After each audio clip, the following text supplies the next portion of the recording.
நம்முடைய வாழ்விலே பல நன்மைகளையும் ஆசீர்வாதங்களையும் இந்த புதிய மாதத்திலும் தேவன் தர வல்லவராக இருக்கிறார். அங்கே துவண்டு போக வேண்டாம். நீங்கள் நினையாத நன்மைகளும் மேன்மையும் உண்டாகும். இது தேவன் தருகிற ஒரு அற்புத வாக்குத்தத்தம். என்ன தெரியுமா? சங்கீதம் 118:20. கர்த்தரின் வாசல் இதுவே, நீதிமான்கள் இதற்குள் பிரவேசிப்பார்கள்.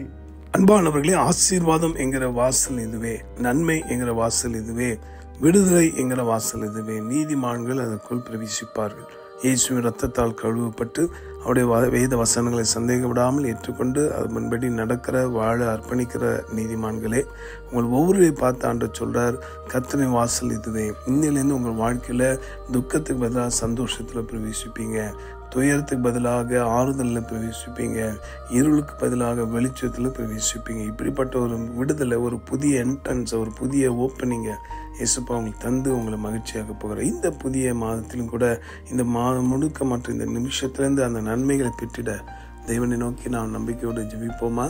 அற்புதமான தேவனை, பேசும் தெய்வமே, வாழ்விக்கும் தெய்வமாக இயேசுவே, தங்கள் வாழ்வில் சமாதானம், சந்தோஷம், நன்மை, விடுதலை வேண்டும் என்று காத்திருக்கிறவர்கள் ஏராளமப்பா. ஆனால் தடை பண்ணுகிற அந்த சத்துருவின் தந்திரங்களுக்கும் வியாதி சாபங்களுக்கும் உடைய பிள்ளைகளை விலக்கி இந்த வார்த்தைப்படி ஒவ்வொரு சமாதானத்திலே, மகிழ்ச்சியிலே, ஆசீர்வாதங்களுக்குள்ளே பிரவேசிக்க அவர்கள் புரிய ஆண்டவரே.